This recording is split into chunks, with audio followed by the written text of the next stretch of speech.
মেয়েরা নিজের পায়ে দাঁড়ানো কিংবা স্বাবলম্বী হওয়া বা কিছু নিজে অর্জন করা এটা খুবই বেশি জরুরি। তো আসসালামু আলাইকুম সবাইকে। মেয়েরা যদি স্বাবলম্বী না হয় তাহলে তার নিজের যে একটা চাহিদা সেটা মেটাতে তার হাজবেন্ডের উপরে অনেক বেশি নির্ভরশীল হতে হয়। শুধু তাই না, তার পরিবার থেকে অনেক কথা শুনতে হয়, শ্বশুর শাশুড়ি আদার্স অন্যান্য সদস্যরা অনেক বেশি কথা।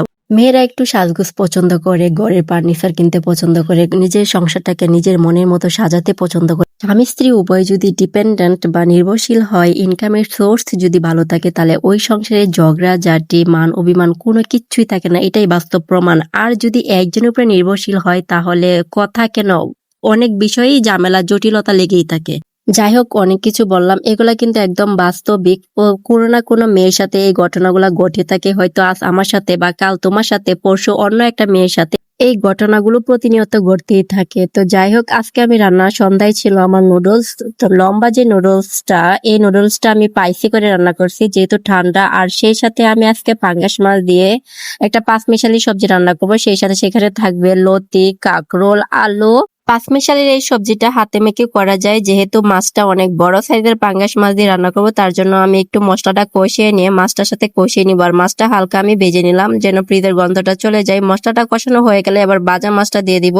মাছ মশলা কষানো হয়ে গেলে এবার এখানে দিয়ে দিব পাঁচমিশালি যে সবজিটা। সেখানে একটু লতির পরিমাণটা বেশি ছিল আর কাঁকরোল আলু একটু কম দিয়েছি যেন সব একটা মিক্সড হয়। আর এভাবে থাকে না, স্বাদ গ্রান সবই যেন পাওয়া যায়। আর এই লতিটা একদম খাঁটি, আমাদের দেশের বাড়ি থেকে নিয়ে আসছি ঈদের সময়, সেটা দিয়ে রান্না করবো। আর আমি তার পাকে সন্ধ্যার যে নাস্তাটা নুডলস সেটা খেয়ে নিলাম। এত বেশি জাল ছিল আর আমার মুখে তো ঠান্ডা সর্দির সময় ট্যাবলেটের চেয়ে প্রাইসি জাল কোনো খাবার খেলে সেটা বেশি উপকার হয়, ভিতর থেকে ঠান্ডাটা বের করতে সাহায্য করে। এক হাতে ক্যামেরা আরেক হাতে রান্না লাড়তেই পারতেছি না, কড়াইটা এপাশ ওপাশ দৌড়াদৌড়ি করতেছে, যেহেতু কড়াইটা একটু অন্যরকম আর কারেন্টের চুলাটা এই জন্য এরকম।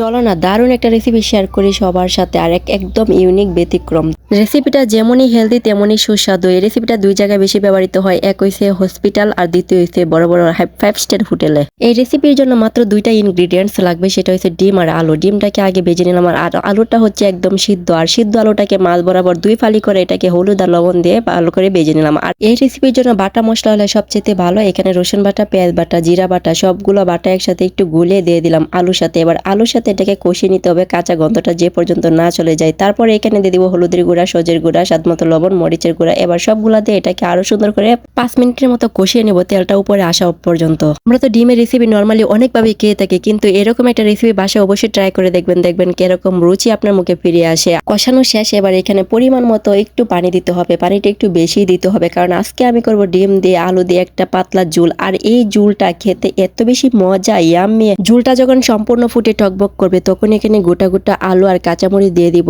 আর এই গোটা আলু আর গোটা ডিমের রেসিপিটা তোমাদের কাছে কেমন লেগেছে অবশ্যই কমেন্টে জানাবে। আমি তো অনেক বেশি মজা করে ভাত খেয়েছি আজকের দুপুরে। আজকে এই পর্যন্তই।